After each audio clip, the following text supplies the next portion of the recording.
Good evening बच्चों, स्वागत है आप सभी लोगों का उदित एकेडमी की रैंकर सीरीज में। तो कार्डियोवैस्कुलर सिस्टम के बारे में हम लोग पढ़ रहे थे और आज के इस क्लास में कार्डियोवैस्कुलर सिस्टम का ही कुछ और भी हम इंटरेस्टिंग प्रश्न लेके आए हैं। और जो कि हमारे इस कॉम्पिटिटिव एग्ज़ाम जो आपका यूपी पॉलिटेक्निक का एग्ज़ाम है उसको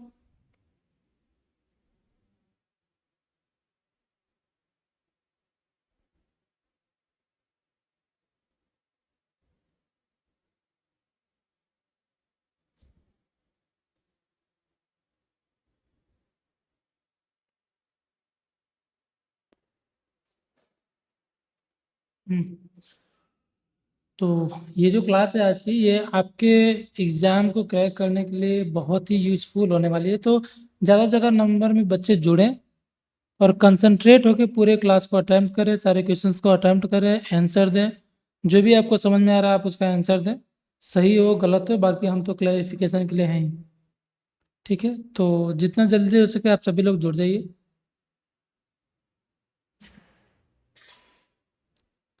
और एक बार फिर से सभी बच्चों को गुड इवनिंग।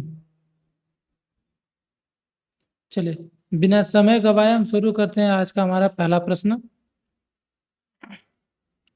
ब्लड का पीएच कितना होता है? ये प्रश्न जो है वो आपसे पूछ रहा है कि ब्लड का पीएच वॉल्यू पीएच वैल्यू कितना होता है।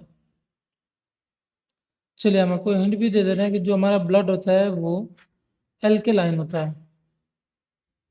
एल्केलाइन, ठीक है, एल्केलाइन का मतलब होता है क्षारीय। एल्केलाइन का मतलब क्षारीय। तब अम्ल और क्षार में अंतर आपको पता ही होगा।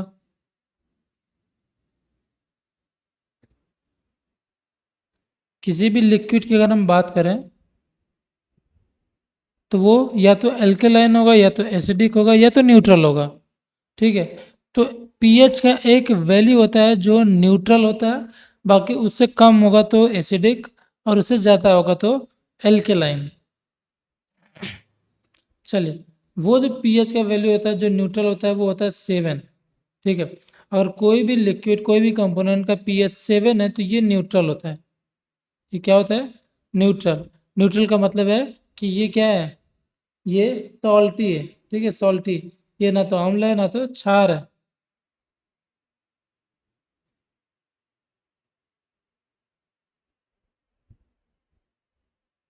ठीक है, अब यहाँ पे ये कह रहा है कि ब्लड का पीएच क्या है। देखिए ये जो है ये तो बहुत ज़्यादा क्या हो जाएगा? एल्केलाइन हो जाएगा।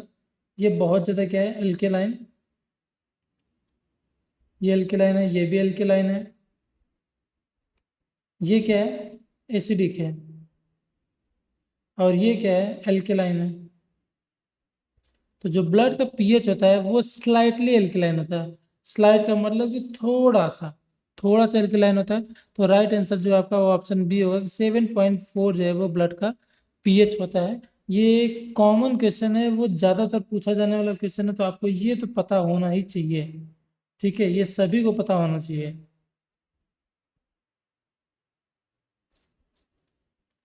चलिए अगला प्रश्न। विच प्रोटीन कैरीज ऑक्सीजन?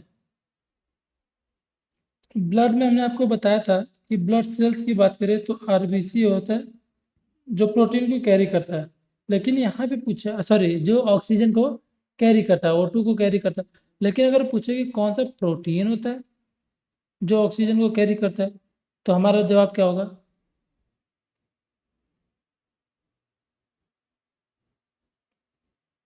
देखिए जो एल्ब्यूमिन होता है ये आपका oncotic pressure oncotic pressure mainly इसका काम होता है मेंटेन करना।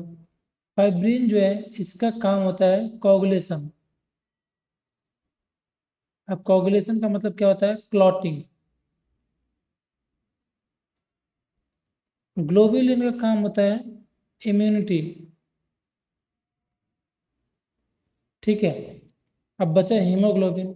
हीमोग्लोबिन का काम होता है O2 को ट्रांसपोर्ट करना। O2 transportation. ठीक है, अब इसको हम एक इमेज से समझ लेते हैं कि ये आपके सामने जो डायग्राम दिख रहा है इसमें ये आरबीसी है। ये आरबीसी है। आरबीसी में ये जो इतने सारे आपको कंपोनेंट दिख रहे हैं ना, ये वायर जैसे कनेक्शन पूरा, यही है हीमोग्लोबिन। ये क्या है? हीमोग्लोबिन। ढेर सारे हीमोग्लोबिन होते हैं एक आरबीसी में, जिसकी वजह से ही आरबीसी का कलर कैसा होता है? रेड होता है, हीमोग्लोबिन की वजह से। क्योंकि हीमोग्लोबिन का जो कंपोनेंट होता है ना, वो दो पार्ट में होता है। अगर इसको हम तोड़े तो हीमोग्लोबिन जो है वो, एक कंपोनेंट इसका हीम होगा और दूसरा होगा ग्लोबिन, ग्लोबुलिन। ठीक है, ग्लोबिन होगा, एक हीम और दूसरा ग्लोबिन। ये जो ग्लोबिन होता है ये प्रोटीन होता है, और हीम क्या है? आयरन है। तो हीमोग्लोबिन ग्लोबिन जो है वो कम्प्लीटली इसकी बात करें तो ये प्रोटीन होता है। अब यही हीमोग्लोबिन जो है वो ऑक्सीजन को बाइंड करता है। ठीक है, तो एक हीमोग्लोबिन जो है, एक हीमोग्लोबिन एक हीमोग्लोबिन 4 ऑक्सीजन के मॉलिक्यूल को बाइंड करता है। ठीक है, ये भी आपसे पूछा जाएगा, पूछा जा सकता है कि एक हीमोग्लोबिन कितने ऑक्सीजन के मॉलिक्यूल्स को कैरी करता है? तो आपका जवाब देना चाहिए 4। 4 ऑक्सीजन के मॉलिक्यूल को कैरी करता है। तो यहाँ प्रश्न में हमसे पूछा है कि कौन सा प्रोटीन है जो ऑक्सीजन को बाइंड करता है या फिर कैरी करता है, तो हमारा जवाब जाएगा हीमोग्लोबिन। अगर आपसे पूछे कि ब्लड सेल्स में, ब्लड सेल ऑप्शन दे कि कौन सा ब्लड सेल है जो ऑक्सीजन को कैरी करता है, तो जवाब जाएगा आरबीसी। ठीक है, क्योंकि आरबीसी में ही तो होती है हीमोग्लोबिन। ये बात क्लियर हुई? चलिए अगला प्रश्न। पल्स इज फेल्ट इन, अरे पल्स होता है ना नाड़ी, उसको वो कहाँ पे महसूस होता है? क्या वो वेन में महसूस होता है, आर्टरी में महसूस होता है, कैपिलरी में, या फिर नर्व में?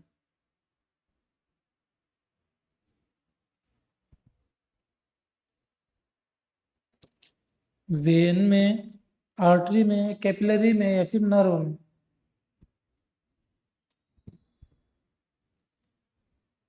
चलिए, देखिए पल्स होता क्या है।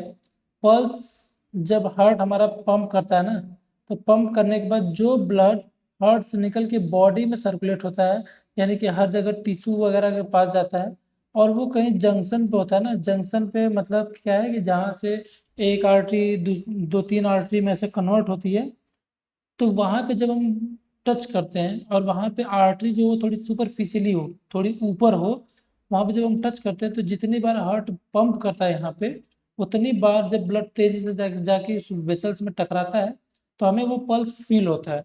और इसका मतलब ये है कि ये हार्ट के पंप करने से हो रहा है, तो जाहिर सी बात है कि ये किसकी वजह, कहाँ पे फील होगा? हमें आर्टरी में होगा।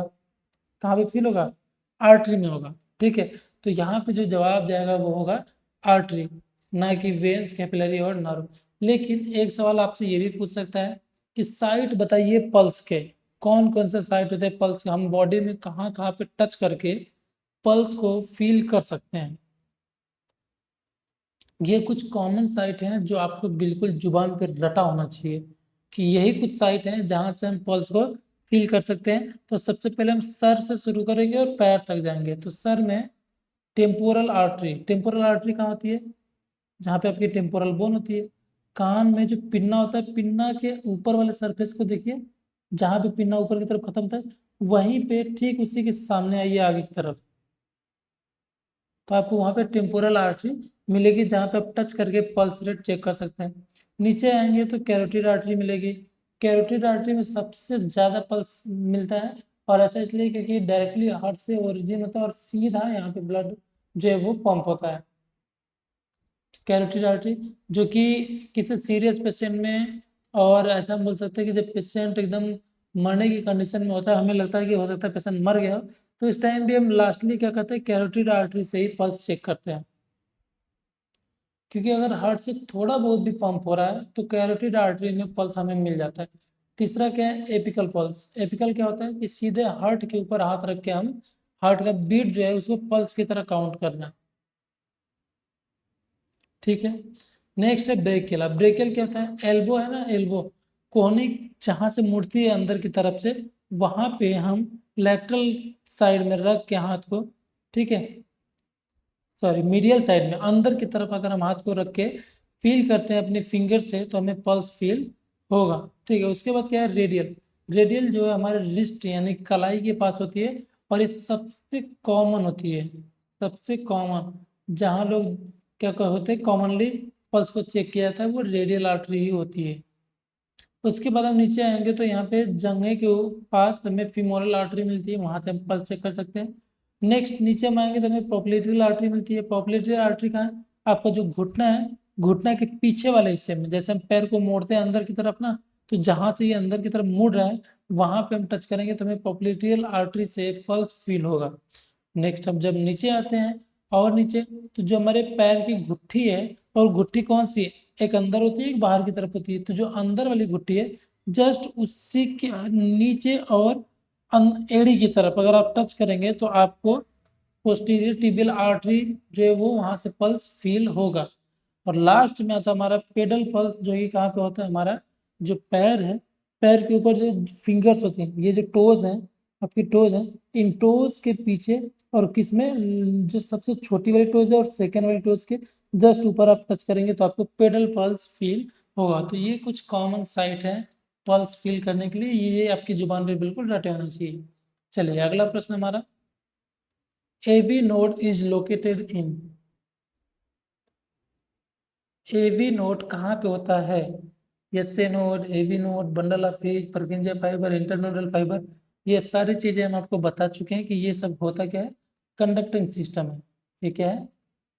कंडक्टिंग सिस्टम होता है, जिसमें क्या क्या चीजें आती हैं, एसए नोड, फिर इंटरनोडल फाइबर,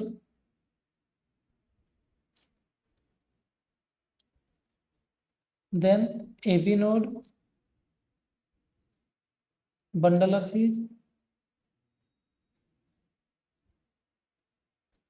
उसके बाद पर्किंजे फाइबर।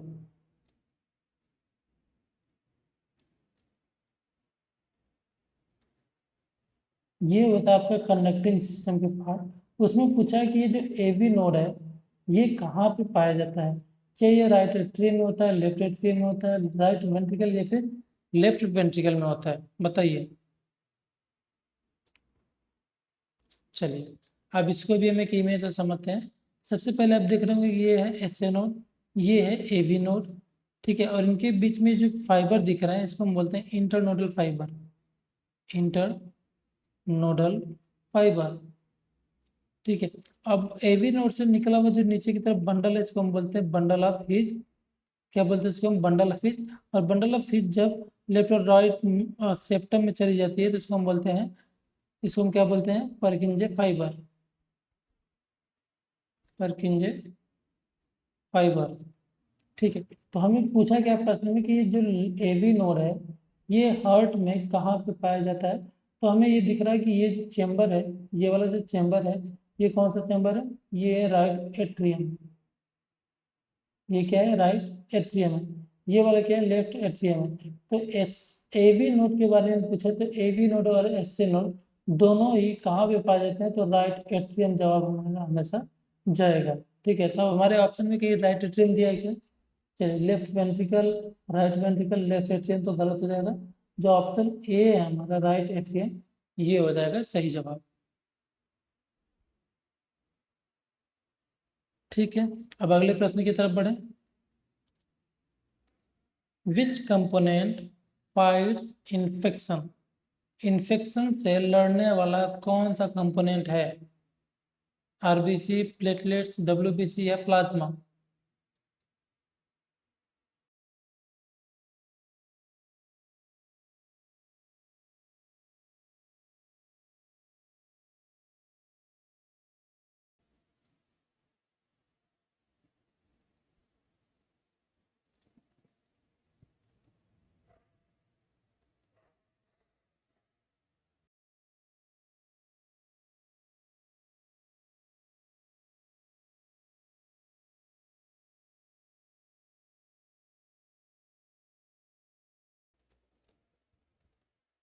सभी बच्चों का जवाब आना चाहिए।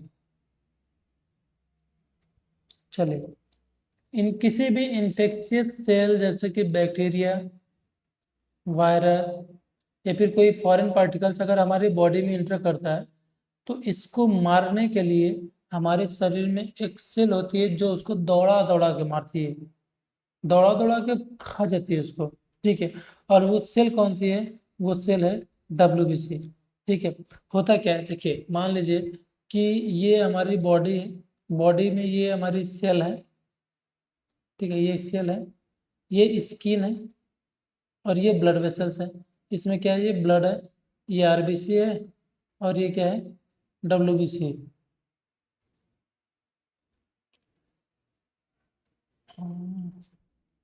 ये है डब्ल्यूबीसी, ठीक है, ये है डब्ल्यूबीसी। आरबीसी हो गया और डब्ल्यूबीसी हो गए, प्लेटलेट्स हो गए, सारी चीज़ें इसमें हैं। अब हुआ क्या कि बाहर से चोट लगा हमें, ठीक है, बाहर से हमें क्या हुआ, चोट लगा। अब कोई भी शार्प ऑब्जेक्ट था जो कि चुभ गया हमें, ऐसे चुभ गया। चुभते ही क्या होगा कि कोई भी बैक्टीरिया वायरस जो कि हमारे स्किन के अंदर इंटर कर गया, ये बैक्टीरिया वायरस है, अब हमारे ये स्किन के अंदर क्या हुआ, इंटर कर गया। वो कैसे आया कि जो भी चीज़ हमें चुभी थी उसमें बैक्टीरिया था, क्योंकि कोई चीज़ स्टेराइल करके तुम चुभा नहीं रहे, वो इन्फेक्टेड है, उसमें ढेर सारे बैक्टीरिया वायरस होंगे। अब क्या होगा कि ये जो डब्ल्यूबीसी होते हैं ना, यहाँ पे इन्फ्लामेशन का प्रोसेस शुरू हो जाता है, और डब्ल्यूबीसी जो है वो यहाँ से निकल के, ब्लड वेसल से निकल के बाहर जाते हैं, और इस तरीके से निकलते हैं। देखिए इस तरीके से अपने स्ट्रक्चर को चेंज करते हैं और बाहर निकलते हैं, और फाइनली जाके इस बैक्टीरिया और वायरस को क्या करते हैं, अपने अंदर इस तरीके से स्ट्रक्चर बनाते हैं, और फाइनली क्या करते हैं, अपने अंदर खा जाते हैं। और एक डब्ल्यूबीसी पता नहीं कितने सारे बैक्टीरिया को खा के खुद भी वहीं पे मर जाता है। आपने देखा होगा कि जब लंबे समय से इन्फेक्शन होता है, कहीं पे बैक्टीरिया वायरस का ढेर सारा ग्रोथ होता है, तो जितने ज़्यादा बैक्टीरिया उतने ज़्यादा डब्ल्यूबीसी वहाँ पहुँचते हैं, और जितने डब्ल्यूबीसी वहाँ खा के उनको मरते हैं, वो एक पस का निर्माण करते हैं। तो जो पस होता है ना, मवाज, वो होता क्या है, वो वही डेड डब्ल्यूबीसीज होते हैं, और उनके साथ प्लाज्मा प्लाज्मा और वाटर मिक्स होता है। ठीक है। तो अगर आप सोच रहे हैं कि आपके लिए कौन ही खड़ा होगा मुसीबत में, तो आपके मुसीबत में आपकी डब्ल्यूबीसी खड़ी होती है। कोई खड़ा हो या ना हो, लेकिन आपकी डब्ल्यूबीसी हमेशा आपके लिए खड़ी है। तो आप बिल्कुल इस चीज़ को दिमाग से निकाल लीजिए कि हमारे लिए कौन खड़ा होगा। हमारे लिए हमारी डब्ल्यूबीसी जरूर खड़ा होगी, कोई खड़ा हो या ना हो। तो राइट आंसर यहाँ पे डब्ल्यूबीसी चला जाएगा, कि कोई भी इंफेक्शियस कंपोनेंट अगर हमारी बॉडी में आता है, तो उससे लड़ने के लिए डब्ल्यूबीसी हमेशा तैयार होते हैं। चलिए अगला प्रश्न, ब्लड क्लॉटिंग फैक्टर, रक्त जमने में सहायक कौन से कंपोनेंट होते हैं, हीमोग्लोबिन, फाइब्रिनोजन, ऑक्सीजन या सोडियम। ब्लड का क्लॉटिंग जमाने के लिए कौन सा फैक्टर है। देखिए ये हीमोग्लोबिन जो होता है, ये ऑक्सीजन को कैरी करने के लिए होता है। ऑक्सीजन जो है ये क्या है, टिश्यू को टिश्यू को दिया जाता है ताकि वो न्यूट्रिएंट रहे। ऑक्सीजन तो आपको पता ही है कि ऑक्सीजन खा खा के टिश्यू काम करते हैं। सोडियम क्या है, सोडियम और पोटेशियम इनका जो है चैनल होता है हमारी बॉडी में कई जगह पे, जिससे क्या होते हैं, इम्पल्सेस आगे की तरफ ट्रांसफर होते हैं। बात करें अगर हम फाइब्रिनोजन की, तो इसका यूज होता है क्लॉटिंग में। ठीक है, इसका यूज कहाँ पे होता है, क्लॉटिंग में। कैसे होता है, देखिए अभी हम आपको कुछ क्लॉटिंग फैक्टर के बारे में यहाँ पे है कि हमारी बॉडी में लगभग लगभग क्या 13 फैक्टर होते हैं, जो क्या करते हैं, एक दूसरे को चेंज करते हैं, एक्टिवेट करते हैं, और फाइनली कहीं पे भी ब्लीडिंग हो रही है, चोट लगी है, ब्लड बाहर आ रहा है, तो वहाँ उसको क्या करते हैं, वो थक्का जमाते हैं। ठीक है, ये बात समझ में, ये आपको बिल्कुल याद होना चाहिए। आप इसको आप काउंट करेंगे तो आपको 13 नहीं 12 मिलेंगे। तो आप यहाँ पे देखेंगे कि 5 के बाद जो छठा है वो मिस है, तो छठे को हम अननोन बोलते हैं। अननोन का मतलब कि कुछ तो है जो हमें नहीं पता है। ठीक है, तो टोटल 13 होते हैं, बट हमें छठा नहीं पता होता, तो आपके यही जो 12 के नाम है, ये आपको याद रखना है कि पहला फैक्टर, दूसरा, तीसरा, चौथा, आपको ऐसी लाइन से इनको क्या करना होता है, याद करना होता है। ठीक है, आप ये याद कर लीजिए। आपके उसके बाद हम आपको बता रहे हैं कि ये जो फैक्टर्स होते हैं वो कैसे एक्टिवेट होता है। तो सबसे पहले आप इसमें देख रहे होंगे कि जो दूसरा नंबर का क्लॉटिंग फैक्टर है, जिसको हम बोलते हैं प्रोथ्रोम्बिन, हम यहीं पे आपको बता देते हैं इस चीज को। प्रोथ्रोम्बिन जो है, प्रोथ्रोम्बिन कन्वर्ट होता है किसमें, थ्रोम्बिन में। ठीक है, और थ्रोम्बिन जो है वो एक्टिवेट पार्ट है। एक्टिव मतलब कि जब प्रोथ्रोम्बिन एक्टिवेट होता है तो वो थ्रोम्बिन में कन्वर्ट हो जाता है। तो प्रोथ्रोम्बिन को थ्रोम्बिन में कन्वर्ट करने के लिए एक विटामिन की जरूरत पड़ती है जिसको हम बोलते हैं विटामिन के। ये बात समझ में आई आपको कि प्रोथ्रोम्बिन को थ्रोम्बिन में कन्वर्ट करने के लिए जिस विटामिन की जरूरत पड़ती है वो विटामिन है विटामिन के।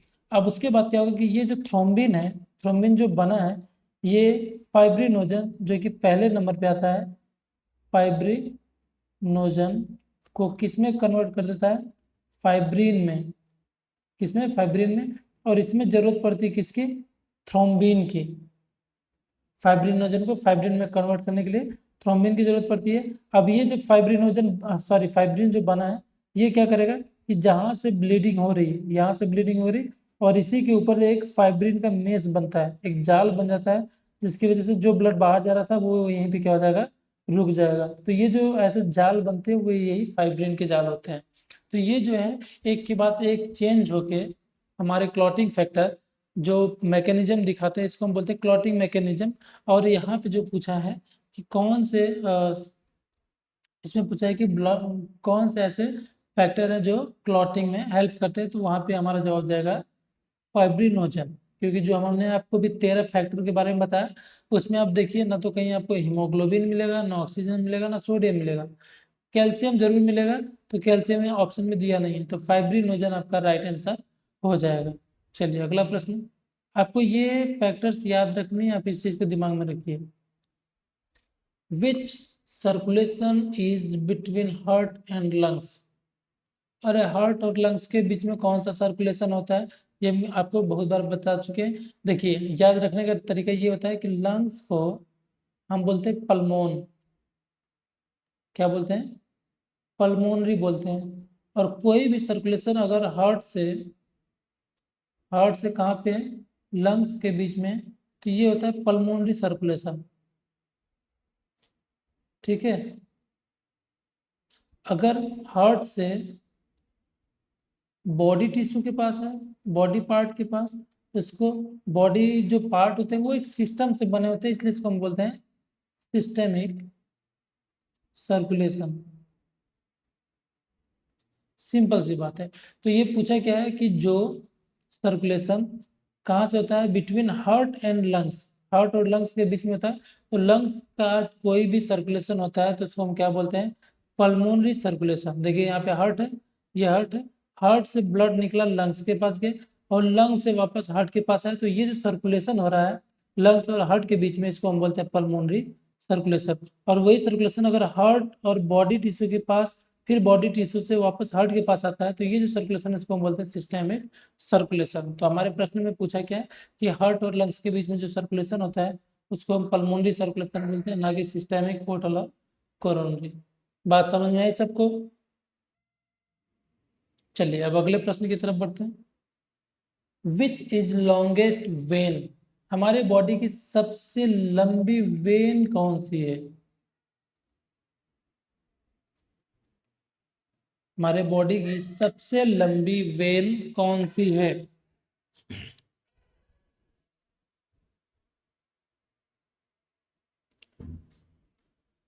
बताइए। Femoral vein, renal vein, jugular vein, या फिर ग्रेट सिफिनस वेन? ठीक है, नाम से ही पता चला ग्रेट, महान, बहुत बड़ी, यहाँ से ऐसा निकलती है और पूरे पैर में फैली होती है इसकी ब्रांचेस। और यहाँ पे देखिए कि ये जो सबसे मोटी वाली निकली ना, यहाँ से होके नीचे तक आई, ये देखिए पूरी लंबी लंबी लंबी लंबी यहाँ तक, यही होती है हमारी ग्रेट सेफिनस वेन। ग्रेट सेफिनस वेन जो कि बॉडी की सबसे लंबी वेन होती है। तो जब भी लंबी वेन के बारे में आपसे पूछे तो आपका जवाब जाएगा ग्रेट सेफिनस वेन। फीमोरल, रीनल और जुगलर आंसर नहीं होगा। अगर आपसे ग्रेट सेफिनस वेन की जगह पे कोई दूसरी छोटी वेन का नाम दिया तो आप फीमोरल वेन जो है वो राइट टिक कर सकते हैं। चलिए अगला प्रश्न, एथेरोस्क्लेरोसिस अफेक्ट। पहले एथेरोस्क्लेरोसिस होता क्या है ये आपको बता देते हैं। देखिए ये हमारी ब्लड वेसल्स है, ठीक है, खून की नली है, और इसमें बीच में हमें दिख रहा है कि यहाँ पे कुछ फैट का डिपोजिशन हो गया है।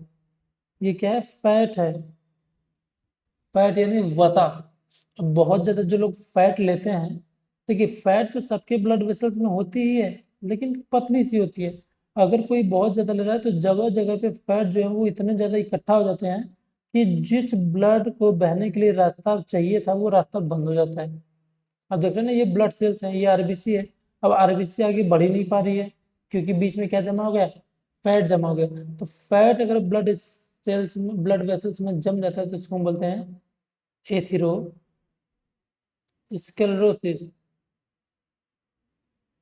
ठीक है, एथेरोस्क्लेरोसिस। अब एथेरोस्क्लेरोसिस मेनली किस में होता है, तो एथेरोस्क्लेरोसिस मेनली होता है आर्टरीज में। किसमें? आर्टरी, यानी कि जितनी भी धमनियां होती है उसमें होने के चांसेस होते हैं। तो एथेरोस्क्लेरोसिस मेनली किसको अफेक्ट करती है? आर्टरी को करती है, ना कि वेन कैपिलरी और नर्व को। ये बात क्लियर हुई सबको? चलिए, तो आज का आखिरी प्रश्न हमारा है, विच विटामिन हेल्प्स क्लॉटिंग। ये हमने आपको थोड़ी देर पहले ही बताया कि एक विटामिन है जो प्रोथ्रोम्बिन को किस में कन्वर्ट करता है? थ्रोम्बिन में कन्वर्ट करता है। ठीक है, एक विटामिन है जो प्रोथ्रोम्बिन को थ्रोम्बिन में कन्वर्ट करता है, जिसकी वजह से ये थ्रोम्बिन फाइब्रिनोजन को फाइब्रिन में कन्वर्ट करता है, जिससे वहाँ पे क्लॉटिंग होती है। तो यहाँ पे विटामिन के जो है, विटामिन के, इसका काम होता है क्लॉटिंग का। ठीक है, तो राइट आंसर हो जाएगा विटामिन के। और इसका मैकेनिज्म हमने आपको बता रखा है पहले, ये करता क्या है, प्रोथ्रोम्बिन को किसमें कन्वर्ट कर देता है? थ्रोम्बिन में। बात समझ में आई? चलिए, तो अभी के लिए बस इतना ही। और किसी भी बच्चे को कोई भी किसी भी प्रकार का डाउट हो तो कमेंट बॉक्स में डाल दे, उनको उनका जवाब जरूर मिलेगा। अभी के लिए इतना ही। Thank you so much.